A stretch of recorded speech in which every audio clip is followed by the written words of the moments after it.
Hi everyone, welcome to another awkward installment of Dr. Kerr's video lectures for English 102 during a pandemic. Before I start talking about this week and what we're going to be doing, I just want to take a minute to thank each and every one of you for continuing to participate in our class during these really trying times. And I just want to let you know that everybody's feeling stressed. And from reading your responses to our discussion board, I can see that people are ranging in their experiences from, you know, this sucks, but I'm dealing, to this is officially the worst thing that has ever happened to me in my life. And I get it. I don't like what's happening. I am also experiencing a lot of frustration, anxiety, and feelings of being overwhelmed. So everything that you're feeling is justified. And I understand that you're all struggling because I'm struggling too. And it's difficult to try to understand how to navigate these new surroundings and try to figure out how we're supposed to work and play and live in this new world. And as an example, I myself have been experiencing some issues adjusting. As we can see here, my cat Huckleberry and I, it took us a little while to figure out how this whole working from home thing should go. Clearly here, we're just like, what the heck? I have no idea how this is supposed to work. This isn't it, clearly. But as the past week progressed and we kind of got our groove, we were able to come to a much more efficient working relationship that allowed me to actually do things without him on my back. So again, I hope that you're all being taken care of, you're taking care of others, and you're staying healthy. And just please keep open lines of communication with me. And if you need anything, just let me know, right? And I'm here for you. So let's start talking a little bit about what we're going to do this week. And my main goal for this lecture is to just kind of familiarize us with what this week 13, finishing our historical visual analysis, is going to entail. And just we'll start with a quick assignment refresher, because I know that it's been a while since we've really thought about this assignment. Some of us may have even really forgotten what this assignment was about. So I'll talk a little bit about that. Then I'll talk about the basic structure for a historical visual analysis to give you an idea of how your draft can take shape as you work to prepare it for your peer review submission this week. And I'll talk about the overview for that online historical visual analysis peer review process. So this is my agenda, my plan. And let's go ahead and start with a refresher for our historical visual analysis assignment. You remember that we are working with the Documerica Project Archive for this assignment, and you're picking a cluster of 4 to 6 images from that archive, and you're using those images to answer one of these 2 research questions, right? How do photographs from the Documerica Project Archive reveal insights into environmental problems Americans faced during the 1970s, or how do photographs from the Documerica Project Archive reveal insights into the human connection to the environment during the 1970s? So some basic details about this assignment: it is 1,250 to 1,500 words. You're using 4 to 6 primary sources, your cluster of Documerica images from the archive. You're also using 2 to 4 secondary sources. You're using the Chicago Manual of Style, documentation style, to cite your sources and write your paper in. And this paper is due this coming Sunday, April 5th by 11:59 p.m. And keep in mind too that you can go back to our Unit 2 module for any kind of refresher information that you might need, such as, you know, looking at the assignment description again, taking a look at the sample paper, about the Everglades, or any information about coming from the handouts. So you can always go back there to just get your feet back in the, dip your toes back in the water of this assignment, kind of remember what it's about. So I want to talk a little bit about, or just remind us about the function of primary and secondary sources for this paper. So we're following that 75-25 rule, and 75% of your paper must deal with primary sources, right? And those are your 4 to 6 documentary photographs from the Documerica Project Archive. These photographs are the foundation for your historical visual analysis, and they are helping you develop and illustrate your interpretation of the historical insights that they reveal about this particular moment in time. So that's 75% of your paper. The rest of the 25% is going to be used for your secondary sources. And these are the sources that, one of them, 2 to 4 secondary sources, one needs to be from the library database, needs to be scholarly. These are the ones that are going to help you provide context and support for your historical argument that you're making about your primary sources, right? So that 75-25% rule. I also want to take a minute and talk with us a little bit about the guidelines for working with images. So we talked a little bit about this before we left for break, but let's kind of go over it again. So you're going to be incorporating these images into your paper. And I'd like for you to follow these 5 steps as you do this. So the first thing that you're going to do is you make sure that you provide a label for each of your images. Like you see here, you're going to start it out with figure 1. And then every image that comes afterwards would be, you know, the next number in the sequence, figure 2, figure 3, figure 4. You're going to write a caption for your photographs, and that caption needs to include the following 5 things. It needs to include the photographer's name.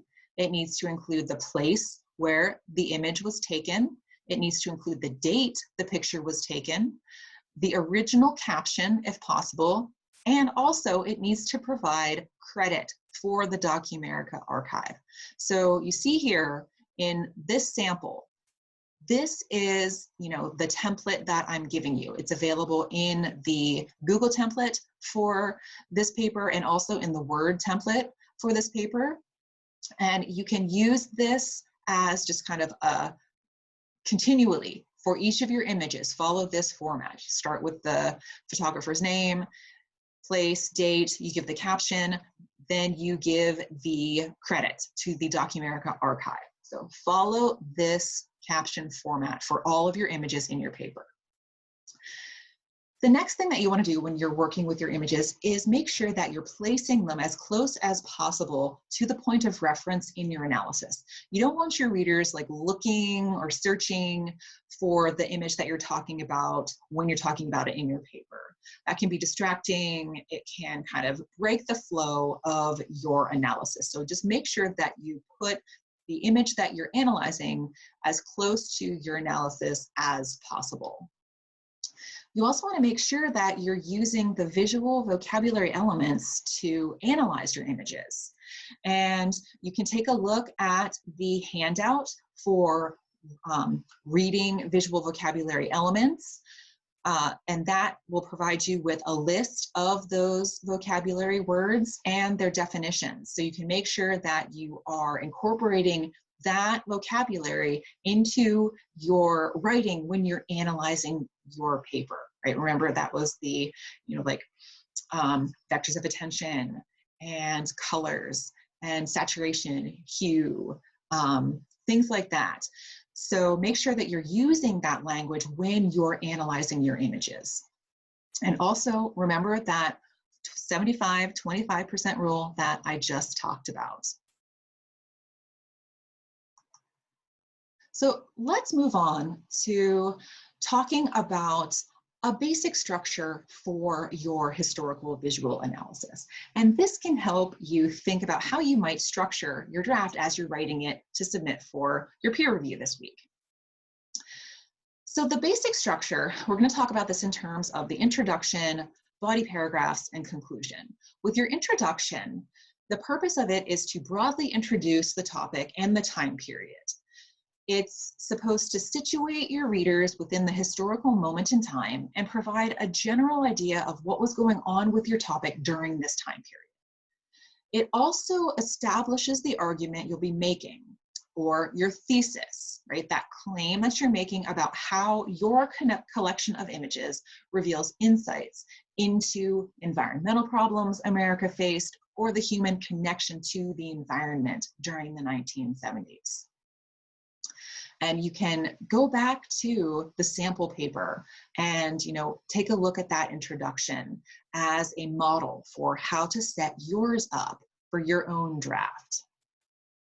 When it comes to your body paragraphs, one way you might set them up would be to, in the paragraph immediately coming after your introduction, your first body paragraph, you could provide a paragraph of background information that gives historical context for readers. And this is where you can bring in your secondary sources to help talk about this stuff.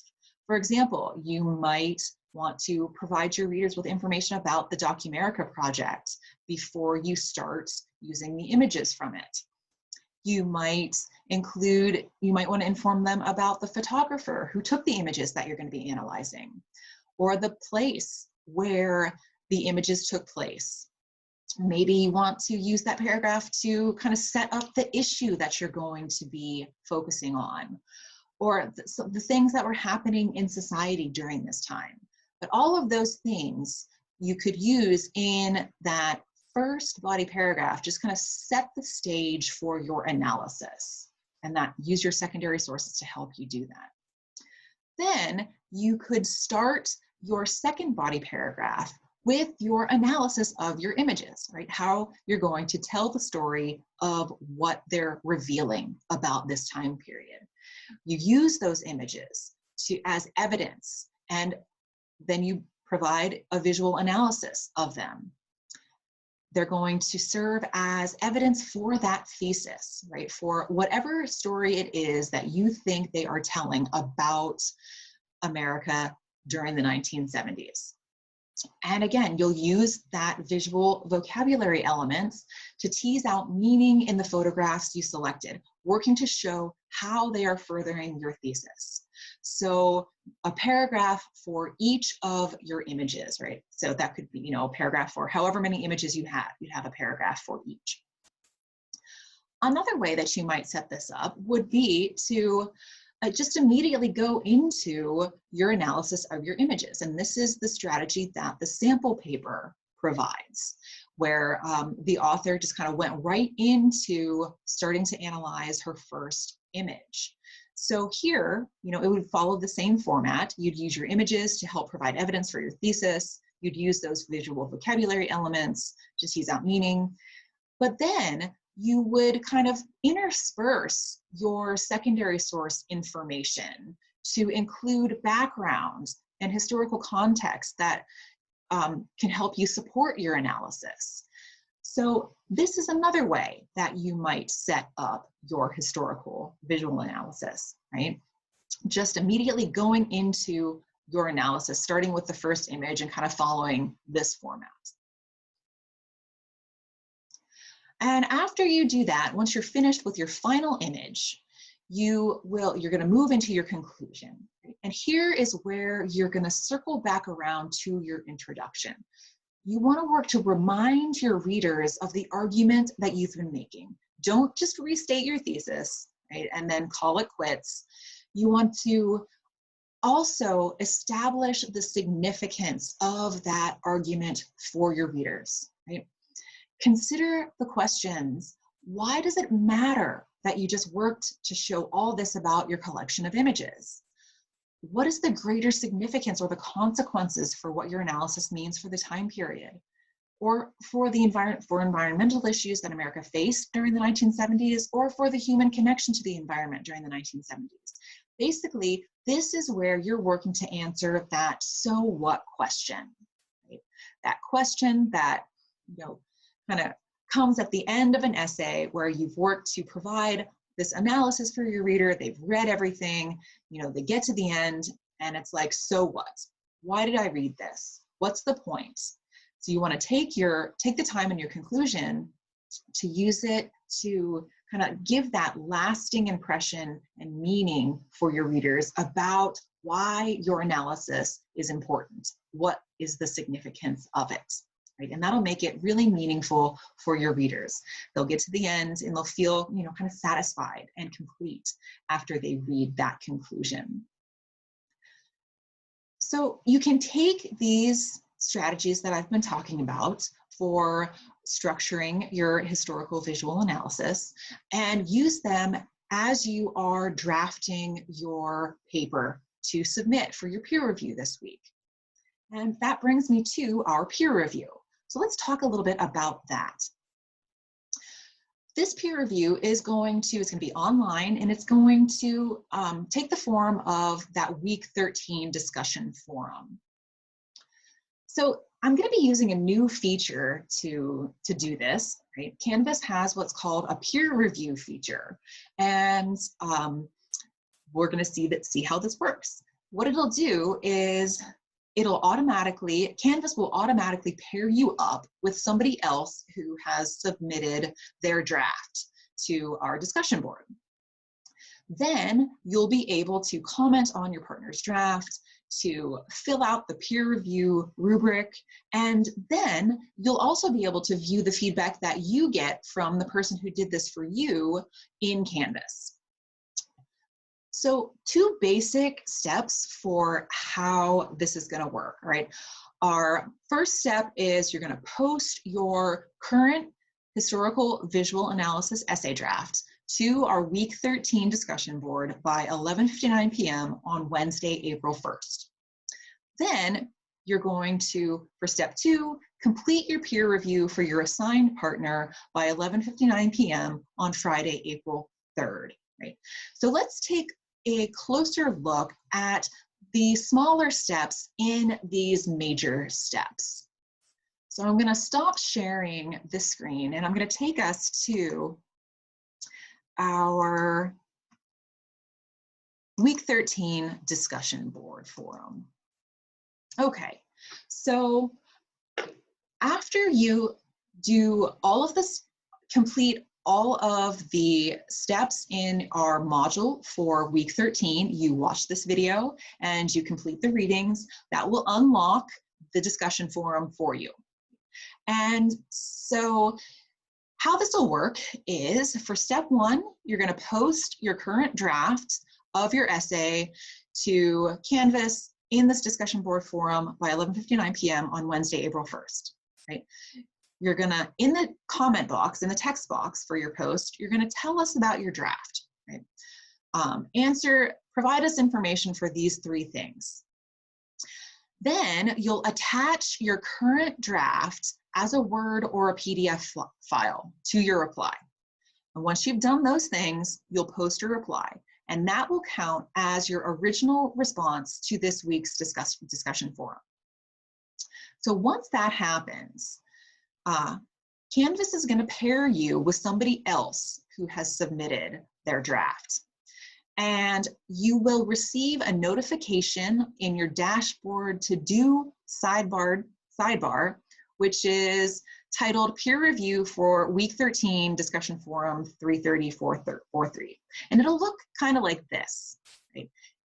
Over here. That's your dashboard to-do list. It'll show up not named like this, but it'll be named what I just said. And you can click on that and it will take you to the peer review place where you need to be.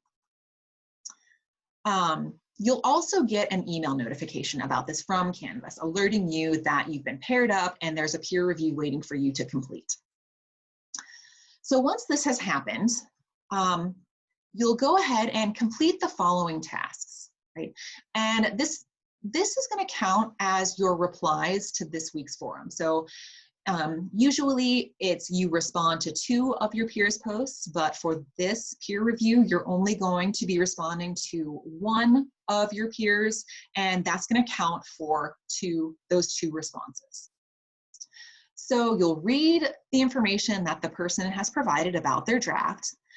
Then you'll comment on this person's draft using the comment box that will show up on the submission page in Canvas to the right. It might look a little bit like this, right? Kind of on the right side, you'll see a spot where you can add a comment. So that's where you'll add that comment. And you'll follow the praise, critique, evaluate format that I outline here in the comment criteria for HVA peer reviews. Then you'll evaluate this person's draft using the historical visual analysis peer review rubric that's available on the right side of the page. So you'll see there's the option for show rubric, and you click on that, it'll show the rubric and you fill it out. Once you do that, you're done, right? And I do that by 11:59 p.m. on Friday, April 3rd. Right? And that kind of puts together everything that you need to do for this week. Like I said, this peer review thing is new. It's the first time that I'm trying it. And whenever you try anything for the first time, like, things can go wrong. So I just want to remind us that the most important thing that to keep in mind for this is just to be flexible, right? And please do not hesitate to reach out and let me know if you've got questions or if you encounter any issues with this peer review. We will work together to fix them together. And that's all that I have for today, right? I just want to remind you that you can always come to my office hours. So that's not all that I had something else. You can come to my office hours this week. You can drop into our optional class meetups on Monday, Wednesday, Friday, and that information is listed on our homepage in Canvas and on the announcement that I released for this week. So please come if you've got questions. If anything is going wrong, you just need to talk, I'm going to be there. Right? And now that's all that I have. I just want to thank you for watching, for putting up with my rambling, and I will see you soon.